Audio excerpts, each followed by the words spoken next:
नमस्कार, मैं हूं शम्स ताहिर खान और आप देख रहे हैं वारदात। अफगानिस्तान की सीमा 6 देशों से लगती है। 15 अगस्त को जब तालिबान ने अफगान पर कब्जा कर लिया, तब इन तमाम 6 देशों ने अपनी सरहद की सुरक्षा बढ़ा दी। इधर तालिबानी लड़ाके भी इन सरहदों पर तैनात हो गए। अब अफगान के लोगों के लिए सरहद के रास्ते अफगान छोड़ना बेहद मुश्किल था। अफगान से कोई समुद्री रास्ता है नहीं, तो ले देकर अब बचता है सिर्फ और सिर्फ हवाई रास्ता। अफगानिस्तान में कुल 4 इंटरनेशनल एयरपोर्ट हैं। इनमें से भी 3 पर तालिबान का कब्जा है, यानी इन हवाई अड्डों से अफगान के लोग बाहर नहीं जा सकते। अब ले देकर बचा इकलौता काबुल इंटरनेशनल एयरपोर्ट, जो अमेरिकी सैनिकों के कब्जे में है, और तालिबान एयरपोर्ट के दरवाजे के बाहर। और बस यहीं से कहानी शुरू होती है।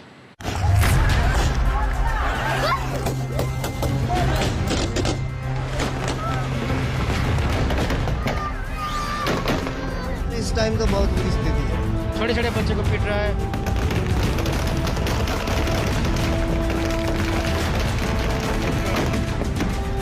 सब कुछ हमारे से एरिया सब कुछ खत्म हुआ है।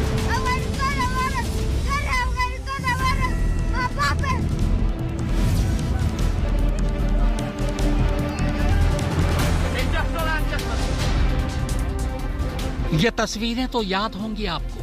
ये मंजर कोई चाहे भी तो भुला नहीं पाएगा।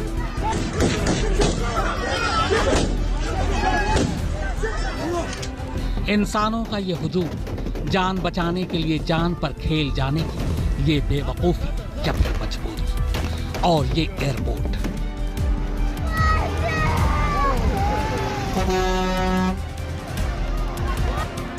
काबुल का वही हामिद करज़ई इंटरनेशनल एयरपोर्ट, जो इस वक्त अफगानिस्तान से निकलने का इकलौता रास्ता है। अब चूंकि रास्ता इकलौता है, तो मानो पूरा अफगान ही बस इसी रास्ते पर सिमट आया हो, क्योंकि जान बचाने का कोई रास्ता बचा ही नहीं। पर ऐसा क्यों है? क्यों अफगान से निकलने का ये एयरपोर्ट ही इकलौता रास्ता है? क्यों अफगान में मौजूद तमाम देसी विदेशी लोग इसी रास्ते का रुख कर रहे हैं? जब पूरे अफगान पर तालिबान का कब्जा हो चुका है, तो फिर यह एयरपोर्ट तालिबान के कब्जे से बाहर कैसे है? कौन है जो इस वक्त इस एयरपोर्ट की सुरक्षा कर रहा है? कौन कौन से देश हैं जहां से और जहां के लिए इस एयरपोर्ट पर जहाज उड़ान भर रहे हैं? तो पूरी दुनिया की नजर में अफगान की जो जगह इस वक्त सबसे ज्यादा सुर्खियों में, पेश काबुल के उसी हामिद करज़ई इंटरनेशनल एयरपोर्ट की पूरी कहानी। अफगानिस्तान से कुल 6 देशों की सीमाएं लगती हैं। उत्तर में ताजिकिस्तान, उज़्बेकिस्तान और तुर्कमेनिस्तान, दक्षिण और दक्षिण पूर्व में पाकिस्तान और पश्चिम में ईरान और चीन। 15 अगस्त यानी जिस दिन तालिबान ने काबुल फतह किया, उसी दिन से इन तमाम सरहदी देशों ने अपनी सरहद न सिर्फ बंद कर दी, बल्कि सरहद पर सुरक्षा भी बेहद कड़े कर दी। जबकि दूसरी तरफ खुद तालिबान अब इन तमाम सरहदी इलाकों पर पहरे दे रहा है। यानी अफगान से निकल भागने के दोनों रास्ते बंद हैं। अब ऐसे में जब सरहदी इलाकों से निकलना मुश्किल है, तो फिर अफगान से बाहर निकलने के लिए इकलौता रास्ता बचता है, हवाई रास्ता। अफगानिस्तान में कुल 21 एयरपोर्ट्स हैं, लेकिन इनमें से 17 एयरपोर्ट छोटे और सिर्फ घरेलू उड़ानों के लिए, जबकि 4 ऐसे एयरपोर्ट हैं जो इंटरनेशनल हैं।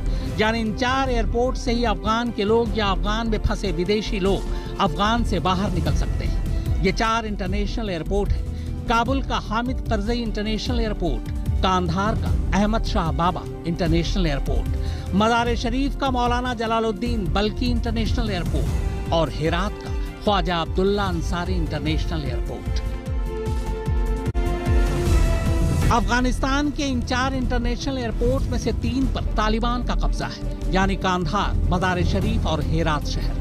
अब ऐसे में इन 3 एयरपोर्ट से निकलना अफगानी नागरिकों और विदेशियों के लिए नामुमकिन है। लिहाजा ले देकर बचता है काबुल का इंटरनेशनल एयरपोर्ट। और बस इसीलिए अफगान की पूरी भीड़ उसी सड़क पर उतर आई है, जो सड़क काबुल एयरपोर्ट की तरफ जाती है।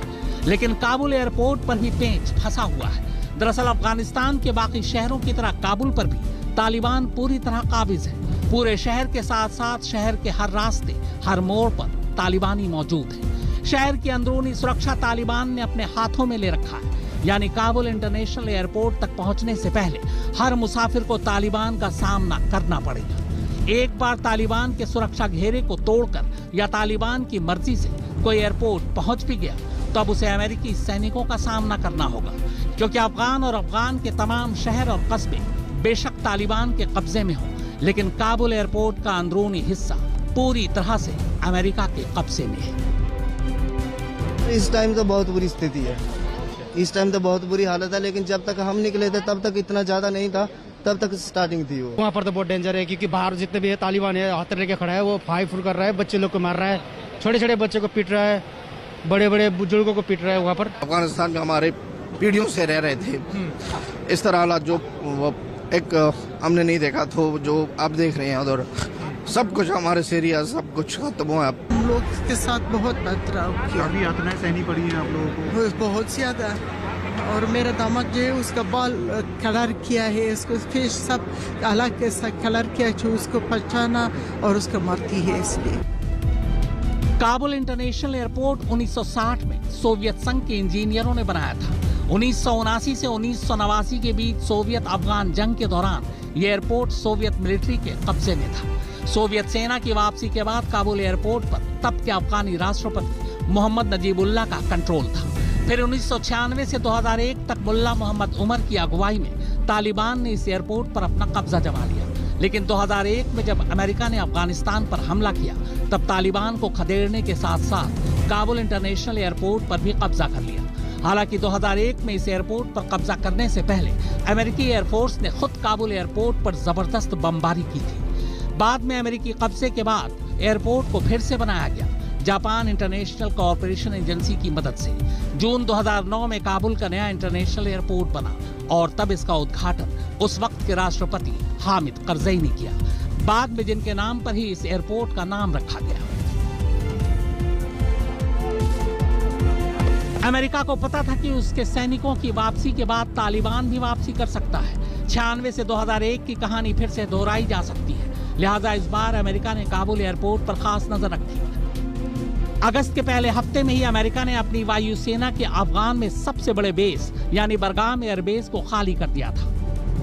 अब इसके बाद अफगान में मौजूद अमेरिकी सैनिक, अमेरिकी नागरिक और अमेरिका के लिए काम कर रहे लोगों को अफगान से बाहर निकालने के लिए एक ही रास्ता बचता था और वो था काबुल इंटरनेशनल एयरपोर्ट।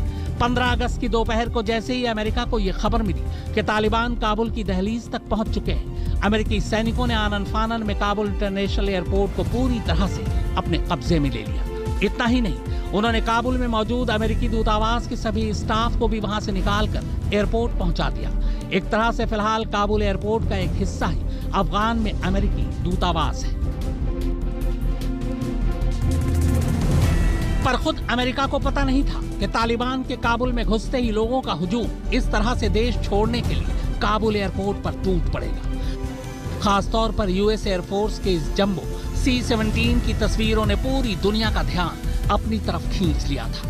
हालात को देखते हुए अमेरिका को काबुल एयरपोर्ट की सुरक्षा के लिए और सैनिकों की जरूरत पड़ गई। 12 अगस्त तक काबुल एयरपोर्ट पर 5200 अमेरिकी सैनिक तैनात थे। एयरपोर्ट की सुरक्षा के लिए 15 अगस्त के बाद बहरीन, नॉर्थ कैरोलिना और कैलिफोर्निया से करीब 3000 सैनिकों और मरीन्स को काबुल एयरपोर्ट की सुरक्षा के लिए बुला लिया गया।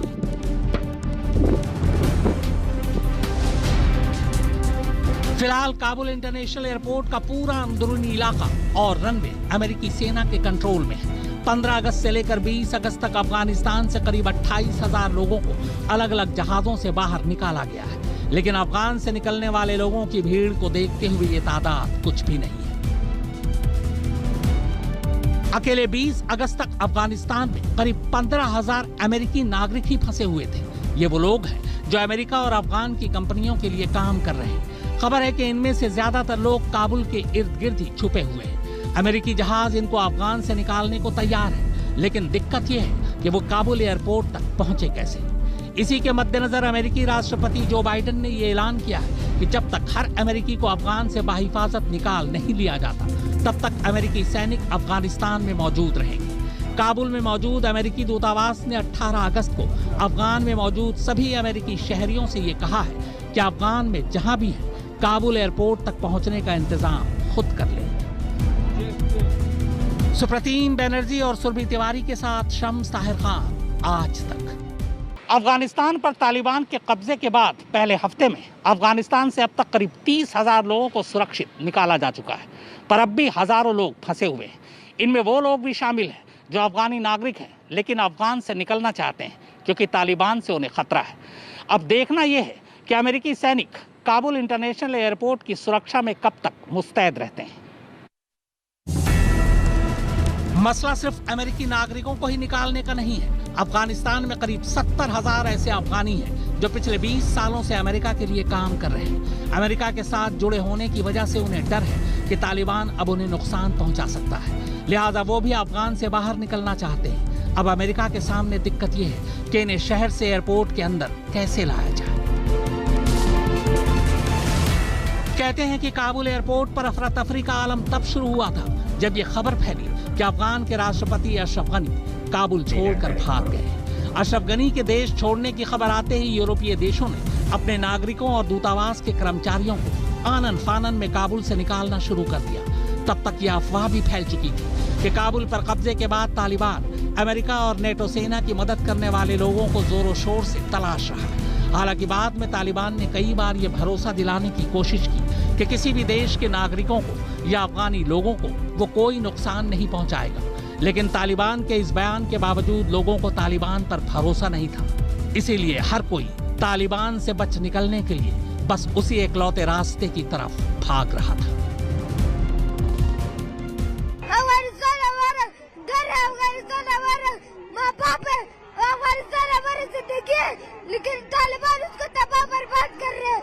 तालिबान चाहते हैं कि अफगानिस्तान का सारी दुनिया उसका हो जाए। आपके पास अच्छी गाड़ी हो वो गाड़ी छीन लेते हैं। उन्होंने अपने बैरिकेड लगाए हैं और चेक पॉइंट्स गाड़ी छीन लेते हैं। हाँ, गाड़ी छीन लेते हैं। आपके साथ मतलब आदमी सिक्योर फील नहीं कर सकता। आप अच्छी गाड़ी में बाहर नहीं आ सकते, आप अच्छी पोजीशन में बाहर नहीं जा सकते। एक डर सा है लोगों में। 1 महीना पहले हमारा इंडियन एम्बेसी जो अलर्ट किया था हम लोगों को, और हम जिस कंपनी में काम करते हैं उन लोगों का एक रिस्पॉन्सिबिलिटी था, वो यूएस था हमारा कंपनी, तो उन लोग भी अलर्ट किया था जो थोड़ा रेडी रहे ना, कभी भी जाना हो सकता है इधर से। तो सडनली आ गया था, तो उसका पहले रात को हम लोगों सबको एम्बेसी खाली किया था। उधर काबुल एयरपोर्ट के बाहर की कहानी यह है कि एयरपोर्ट को जाने वाले हर रास्ते पर तालिबान का पहरा है। जिन लोगों से तालिबान की कोई दुश्मनी नहीं है या जिनके पास पहले से ही अलग अलग देशों के वैध वीजा हैं, ऐसे लोगों को भी तालिबान एयरपोर्ट में दाखिल होने से रोक रहा है। इस वजह से कई बार झड़पों की भी खबर आ रही है, लेकिन लोग हैं कि जान जोखिम में डालकर तालिबान का सामना करते हुए भी बस किसी तरह अफगान से बाहर निकल जाना चाहते हैं। और इन लोगों में भी सबसे बड़ी तादाद उन लोगों की है जिनके पास बच्चे हैं। ये लोग अपने बच्चों की सलामती के लिए किसी भी कीमत पर उन्हें अफगान से बाहर भेजना चाहते हैं। सुप्रतीम बनर्जी और सुरभि तिवारी के साथ शम्स ताहिर खान, आज तक। तो वारदात में फिलहाल इतना ही, मगर आज तक पर खबरों का सिलसिला लगातार जारी है।